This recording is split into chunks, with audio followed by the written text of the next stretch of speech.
Olá, meus amigos, muito bom dia a todos vocês, sejam muito bem-vindos a essa meditação. Hoje, nesta sexta-feira da primeira semana do Tempo Comum, dia de silêncio, jejum, oração, abstenção de carne, recolhimento interior, devemos meditar em nossos pecados e desejar ardentemente a conversão. Para nos ajudar nesse propósito, hoje comemoramos uma memória, uma festa importante, né? Dia de Santo Antão, o pai então da vida monacal, da vida monástica, né? Nascido no século III, ali em meados de 250, mais ou menos, né? Então, bem no início da igreja.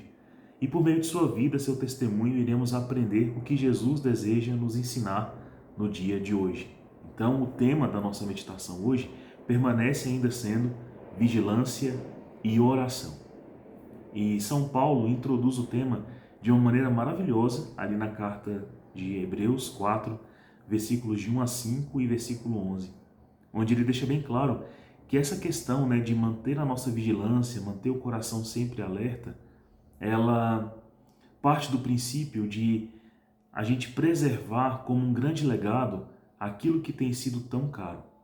Então, tem sido tão caro ouvir Jesus todos os dias, conhecer seu coração, experimentar aquilo que seu Espírito produz em nossa alma, vivenciar como é mais prazeroso, mais duradouro, mais grandioso a gente viver as virtudes do que estar sempre suscetível aos pecados, aos vícios, aos maus hábitos, né? Então, como é bom sair do cárcere, como é maravilhoso e ressuscitador, digamos assim, né? Tirar as nossas amarras e se ver numa condição realmente humana, realmente boa, realmente santa, que é de ter domínio interior e, além de ter domínio interior, ter pertença de si mesmo para dar-se a um propósito maior. Então, São Paulo deixa isso bem claro. Para isto vale viver uma vida de oração e de vigilância, para que a gente não perca esse grande legado do que tem sido tão maravilhoso na proximidade de Jesus por um descuido. Um descuido de última hora, um desaviso, né? Como é triste, como é terrível, né? Ontem eu escutei um sacerdote falar de sua vida de conversão, de sua trajetória, de seu esforço para conhecer a Deus, para amá-lo, para viver na sua graça. E aí ele falou: meu Deus, depois de viver tudo isso, com liberdade, claro, com alegria, com certeza, com firmeza de coração, mas como seria triste, né, não ir ao céu, seria um grande mico. Ele falava assim, usou essa palavra, seria um grande mico, né? E ele falava isso de uma maneira já firme, já com o gracejo de quem tem propriedade de dizer assim: eu me pertenço, né? Eu me pertenço. Deus me conquistou tanto que eu sou livre. E é isso. São Paulo, então, nos ajuda nessa carta a compreender isso, né? A sua palavra, só para deixar claro, diz assim, ó: irmãos, tenhamos cuidado enquanto nos é oferecida a oportunidade de entrar no repouso de Deus. Não aconteça que alguém de vós fique para trás. Também nós, como eles, recebemos uma boa nova, mas a proclamação da palavra de nada lhes adiantou, por não ter sido acompanhada de fé naqueles que tinham ouvido, enquanto nós que acreditamos entramos no repouso. É assim como ele falou: por isso jurei na minha ira, jamais entrarão no meu repouso. Isso, não obstante, as obras de Deus estarem terminadas desde a criação do mundo, pois em certos lugares assim falou no sétimo dia. E Deus repousou no sétimo dia de todas as suas obras. E ainda, novamente, não entrarão no meu repouso. Esforcemo-nos, portanto, para entrar neste repouso, para que ninguém repita o acima referido exemplo de desobediência. Que bonito, né? Veja como São Paulo compara esse legado, esse testemunho da vigilância, da persistência, da perseverança, da fortaleza, com o próprio testemunho de Deus, percebeu? Então, Deus após findar a criação, né? Ali no Gênesis, ele descansou de toda a obra que tinha feito. E nada mais foi criado, porque realmente a criação estava ali conclusa, né? Concluída. O grande mover de Deus vem para redimir essa mesma criação em Cristo nosso Senhor, quando este, né, do alto do madeiro, padeceu para nos abonar do pecado e da morte. Então, o grande mover de Deus em seguida é redimir essa criação. Mas Deus entrou neste repouso criativo. Só que nós não entraremos neste mesmo repouso, nessa mesma comunhão, se não descansa em nós essa pertença completa a Deus, essa vigilância, essa permanência e tudo isso que tem sido caro a nós nesses dias, né? Então, meditando aqui com vocês, um dia desse eu fui parar aqui para ver os vídeos e ver quantos tinham já, né, que a gente está aqui meditando. Tinham 49 mais ou menos. Eu pensei assim, meu Deus, quantos encontros com a tua graça, com o teu Espírito, com a tua palavra, né? Nos movendo sempre para esse mesmo objetivo, abandonar a velha vida, né? De maneira muito definitiva e decidida, mas viver as virtudes de uma maneira contínua, constante, ardorosa, né? E eu pensei, é apenas o início, né? É apenas o início. Mas é na constância que a gente vai provando este valor, né? O tanto que aquilo é valoroso realmente para nós. Então, não descuidemos, não deixemos o nosso coração desviar-se, nem esfriar, nem parar a oração, nem as boas obras. Por quê? Se Deus concluiu e entrou no repouso toda a criação, nós estamos no caminho de redimi-la em nós mesmos, por meio da liberdade que damos a Jesus. E é isso. Alguns creem nessa boa nova, outros não. Mas nós que cremos, temos a alegria e a oportunidade de entrar no repouso de Deus. Não deixemos ninguém para trás, nem fiquemos nós mesmos para trás. Já o Evangelho nos traz a visão, né, de que Jesus realmente veio realizar essa redenção.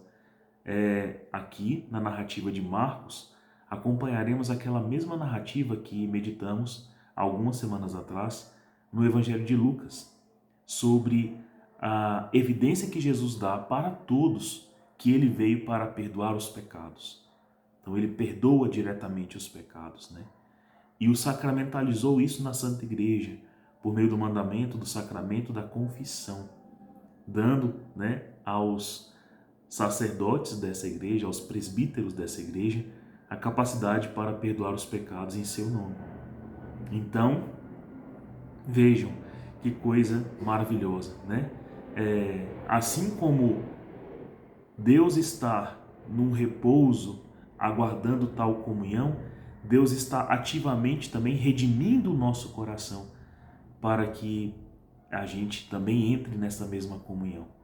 Mas é necessário um esforço, um labor para manter o nosso coração firme e perseverante e também para buscar esse perdão. Então, na passagem do Evangelho, hoje, narrado especificamente em Marcos 2, versículos de 1 a 12, a gente vai ver aquela passagem que trazem um paralítico para Jesus, só que estava tão cheio o local, tão abarroado de gente, que pegaram e desceram o paralítico pelo telhado. Lembra dessa passagem? Com os 4 homens ali.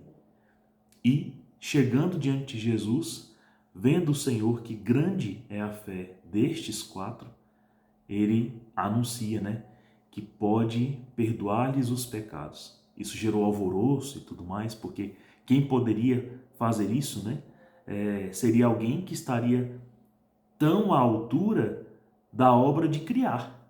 Então, alguém grande criou, que é Deus, e alguém vem redimir, só pode ser Deus, né? E era. E é Jesus, né? E é Deus, é o Senhor. Então, hoje nós celebramos um santo que combateu justamente esta heresia de não crer na divindade de Jesus, né? Que o Filho de Deus também é Deus, com o Espírito Santo também. Então, nosso Deus é um só, mas ele se manifesta em 3 pessoas, o Pai, o Filho e o Espírito Santo. Mistério esse de fé, revelado tanto na Sagrada Escritura como no entendimento de toda a igreja desde o princípio.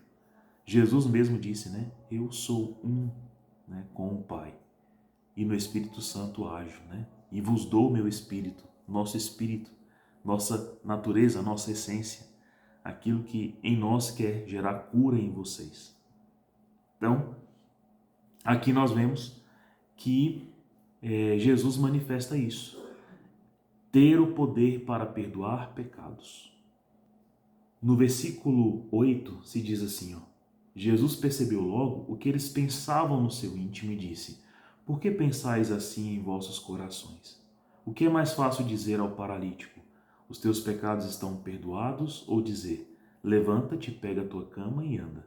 Pois bem, para que saibais que o Filho do Homem tem na terra poder de perdoar pecados, disse ao paralítico, eu te ordeno, levanta-te, pega a tua cama e vai para a tua casa. O paralítico então se levantou e, carregando a sua cama, saiu diante deles, e ficaram todos admirados e louvaram a Deus, dizendo, nunca vimos uma coisa assim. Vejam que, para dar testemunho de que de fato, né, Jesus, sendo Deus, sendo um só com o Pai, este que criou toda a natureza, tudo que há, ele tem poder para perdoar, para redimir, né? Então, ele demonstra poder sobre a criação também.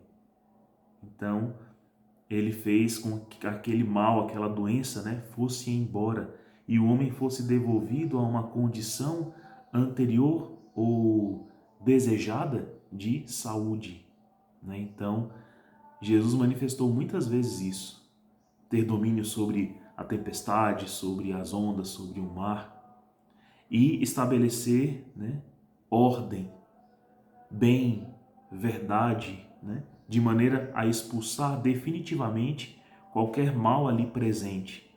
Então, o mal primeiro que ele libertou foi o pecado, porque é isso que atesta em nós uma falta de comunhão com Deus. Mas, para dar testemunho disso, de que era possível perdoar os pecados, ou seja, os teus pecados estão perdoados, ele afastou o mal desejado, o mal que se desejava, do qual se desejava a cura, né? Que era a paralisia. Aquela paralisia foi embora. Então, e colocou aquele homem em função de uma nova fé, de uma nova vida, de um novo propósito, porque nunca vimos coisa assim. E de fato, então, Jesus, nosso Senhor, nosso Mestre, nosso Redentor, deseja então que a nossa vida seja assim, algo nunca visto antes.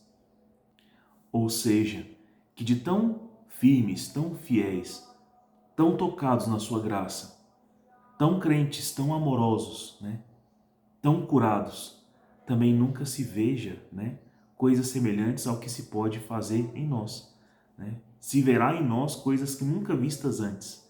Então, assim como esse paralítico passou a andar, teve uma nova vida, também o Fábio pode ter uma nova vida, também você pode ser tocado a ter uma nova vida, também Santo Antão foi chamado a ter uma nova vida. Então, este que nasceu ali em meados de 240, mais ou menos, depois de Cristo, no início da igreja, né, tinha uma vida confortável. Seus pais morreram, o deixaram órfão já na idade de 20 anos, mas deixaram bastante dinheiro para ele. Mas deixaram o principal legado, que foi a fé, né? E o evangelho especificamente tocou seu coração. Aquele do jovem rico, em que um jovem chega para Jesus e pergunta o que há de mais importante, né? Senhor, o que eu devo fazer para ir ao reino dos céus? E o Senhor diz, né? Olha, cumprir os mandamentos e parará e parará.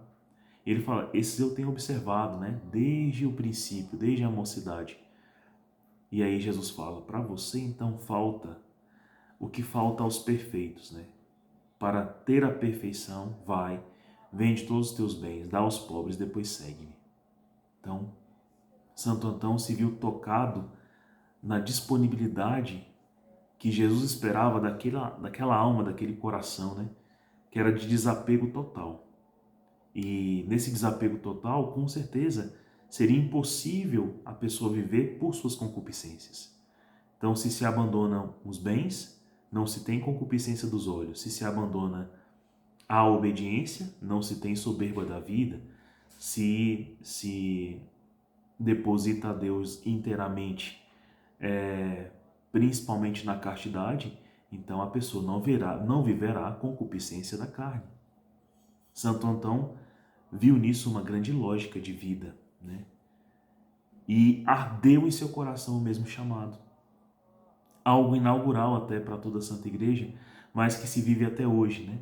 A vida afastada, né, dos grandes centros, né? O fuga mundis, porque percebeu-se que esse mundo, para Santo Antão, era muito cinza, já era muito decaído. As suas atratividades não eram tão aprazíveis assim. Mas o convívio com Deus, com o sagrado, com a Eucaristia, com a verdade, era suficiente e demasiadamente urgente para Santo Antão. A um ponto em que difícil, né, seria manter-se em um lugar onde as pessoas ainda não foram despertadas para tamanha vigilância, para tamanho ardor. Então, Santo Antão saiu dos grandes centros e passou a procurar lugares ermos para rezar, meditar, para aprender, né, nesses lugares mais inóspitos também a liturgia, aprendeu a ler, aprendeu a escrever, aprendeu a contemplar a palavra de Deus e inicialmente morou em lugares bem diferentes, como um cemitério que era pouco habitado, né? Ou outros lugares montanhosos, e as pessoas acorreram a ele, tamanha a sabedoria que o Espírito Santo colocava em seu coração, para terem uma vida semelhante também, com a mesma urgência, né? Então nunca se viu coisa assim. Também na vida de Santo Antão, naquela época, nunca se tinha visto coisa tão ardorosamente serva de Deus. E assim também pode ser na nossa vida. Nunca se viu família tão santa, nunca se viu casal tão abençoado, nunca se viu pregador tão diligente, nunca se viu sacerdote tão amoroso, nunca se viu tantas coisas, né? Que radicalmente hão de dar ao coração humano aquele pensamento assim. Existem pessoas realmente que estão, como São Paulo falava aqui aos Hebreus, né? Preocupadas em entrarem no repouso de Deus. Preocupados em não apenas terem sido criados, mas agora em serem redimidos para permanecer em comunhão com o Senhor. Então, isso pode acontecer em nossa vida, né? Não ter aquela preocupação de que não se repita comigo o que aconteceu com vários que perderam a oportunidade do hoje, do agora, da vida, da vocação. Santo Antão tem uma frase que costumava dizer assim, ó: suplico-vos, irmãos, muito amados, não negligencieis a obra da vossa salvação. Olha só. Está próximo o tempo em que aparecerão à luz do dia todas as obras que realizaste. Olha que bonito, né? Não negligencieis a vossa obra de salvação, porque não está longe o dia em que a luz do dia, né, há de manifestar todas as vossas obras pessoais, né? Então que essas obras sejam portentuosas, sejam lindas, sejam belas, verdadeiras, né? E que sejam numerosas. Tem um livro de Dostoiévski chamado Irmãos Karamazov, onde existe uma situação fictícia em que um sacerdote explica que uma mulher nunca fez nada de bom e ela, tentando recordar lá no inferno por alguma coisa que ela tivesse feita de boa à luz, né, dos anjos, para ser redimida daquele tormento do inferno, só acharam uma cenoura que um dia ela deu a um pobre. E aí ele fala, o anjo deu a ela essa oportunidade: como é a única coisa que eu vi, se você se agarrar nessa cenoura, eu te puxarei por ela e por meio dela te tirarei do inferno. Mas era uma cenoura, não suportou o peso daquela alma. E aí quebrou-se e realmente o anjo não achou mais nada pelo qual ele poderia usar para redimir aquela pobre. E ela ali permaneceu jazendo em sua mazela, pobreza e miséria, porque Deus avalia a obra do coração. Então Santo Antão ainda dizia: virá o tempo em que os homens hão de enlouquecer. E quando virem alguém que não está louco, apenas santo, irão atacá-lo e dizer: tu és louco, tu não és como nós. Então, Santo Antão previu os nossos dias, com toda certeza. Sejamos aos olhos de Deus sãos, sábios, inteligentes e bons, e aos olhos deste mundo, loucos, porque não hão de compreender a lógica de quem se deixa ser, neste mundo, aquilo que ainda não se viu. Fica com Deus, até mais.